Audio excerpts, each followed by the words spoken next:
माझ्या लय पाय दुखायला लागले बाबा, चालवो ना बघ मला. शेवंते वाईस दम खा. रंगा सांगावा देऊन आला ना तर लागलीच वस्तीवर निघायचं हे ध्यानात असू दे. वय वय ते हायच ध्यानात माझ्या. ए रंग्या आला का ग?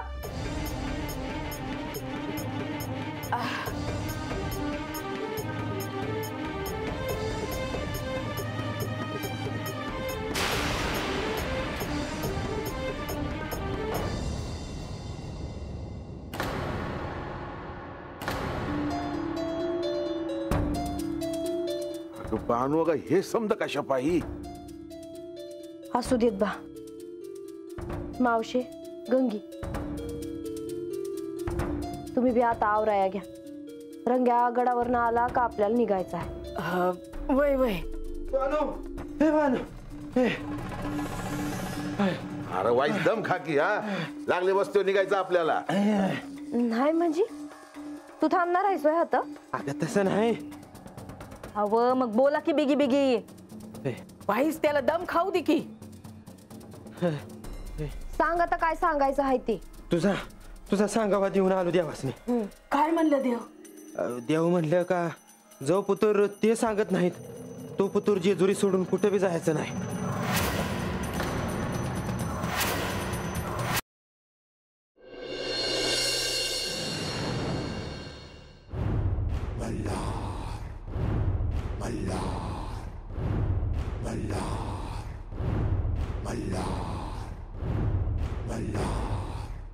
गणोबा, तुम्हाला एक कार्य करायचे आहे. काय की? लक्ष्मी देवी गडाखाली बानूला भेटायला निघाले आहे, तेव्हा त्यांच्यासाठी काही सेवक आणि मिळण्याची व्यवस्था करा. आणि येईपर्यंत त्यांना कोणताही त्रास होऊ नये हे पहा.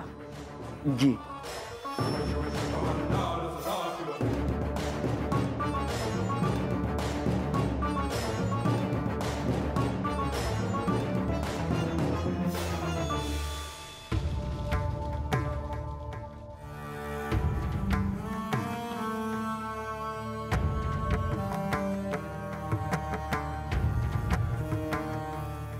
मला आता निघायला हवं. बानूची भेट घेऊन तिच्या मनात काय सुरू आहे हे जाणून घ्यायला हवं. होय देवी. देवी, यावेळी तुमच्यावर खरोखरीच खूप मोठे दायित्व सोपवले आहे. हो जाणते मी.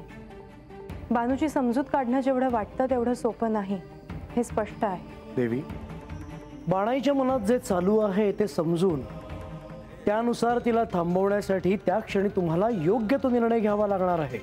आणि त्यात बानूने जेजुरीत राहण्याचा हा निर्णय तिच्यावर लादला जातो आहे असं तिला वाटू नये हे देखील बघायला हवं. निश्चितच. तिला तिची मानाची जागा मिळायला हवी, तिला मान मिळायला हवा. आम्हाला दुसरं काय बी नका हो. पण तसं काही होणार नाही हे बी खरं आहे बघा.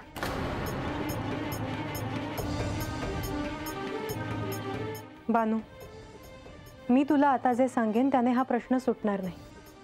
परंतु तरीही मी तुला सांगते, तुला राजसभेत जे मानाचं स्थान हवं आहे ते तुला मिळेल.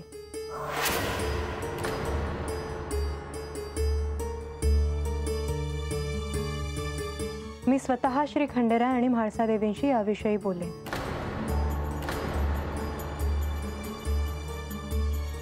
मला तुझ्याशी आणखी थोडं बोलायचं आहे.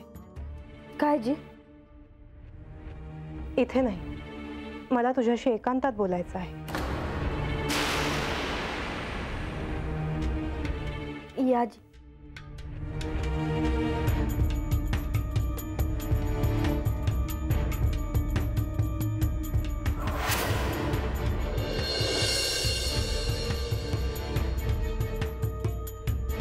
बाणाईने जेजुरी सोडून जाण्याचा जो निर्णय घेतला आहे त्यापासून तिला परावृत्त करण्याचे दायित्व लक्ष्मीदेवी तुमच्यावर आहे.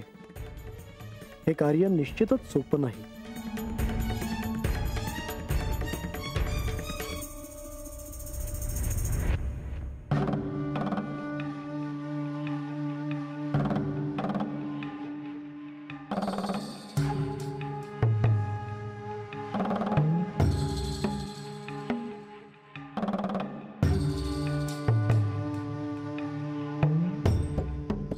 या कार्यात बाणाईने थांबावं म्हणून तुम्हाला तिला काहीतरी शाश्वती द्यावी लागेल अशी परिस्थितीही उद्भवू शकते.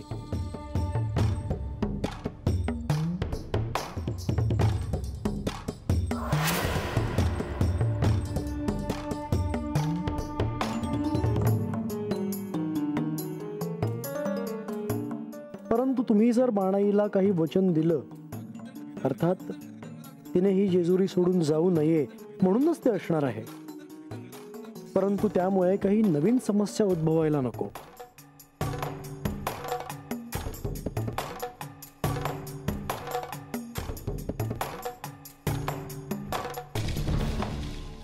बानू, आता मला तुझ्याशी आणखी महत्त्वाचं काही बोलायचं आहे. खरं तर तुझ्या मनात आणखी काय काय सुरू आहे हे जाणून घ्यायचं आहे मला. देवी अहो, आता अजून काय सांगू मी.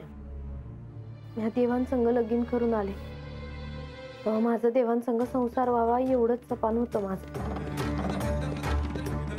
ते काय झालं नाही बघ. आता आल्यावर हे समजलं का म्हाळसाताई माझा रागरागच करतात. त्यासनी हे समजा आवडलेलं नाही. आणि जसं मला हे समजलं मला बी राग यायला लागला. परंतु 15 2 दिवस तुम्ही दोघांनी भेटावं हे त्यांनीच तुम्हाला सांगितलं होतं. होय की होय. परहत येत असताना देवासनी म्हाळसा देवींच्या मनात काय चाललं आहे हे ठाव नसतंय वय. आणि त्या काय असं जीव देत असतील देवासनी. कदाचित तसं असेलही. नाही देवी, तसं नाही हे मला ठाव आहे. खरं सांगायचं तर माझं देवांसंग लगीन झाल्यावर देव मला कधी मिळालंच नाही. माझा आणि देवांचा संसार असा धड झालाच नाही. मला कळतंय तुला काय वाटतं आहे ते, आणि तुझं म्हणणं अयोग्य आहे असंही नाही. आणि म्हणूनच मला ठाव पडलं का माझी जी जागा आहे जी त्यासनी वाटते ती तशीच राहणार. मग त्यासाठी मी काय बी केलं तरी त्यासनी ते नाही आवडणार. मग त्या परीस मी हातनं गेलेलंच बरं. बानू, तुझं म्हणणं मी त्यांच्यापर्यंत पोहोचवेन, परंतु मी एक सांगू इच्छिते. ह्यापुढे 15 2दा म्हाळसा देवींच्या त्या वचनानुसारच तुम्हा दोघांची भेट होईल, आणि त्यात कोणताही अडसर निर्माण होणार नाही अथवा हेतू पुरस्सर निर्माण केला जाणार नाही.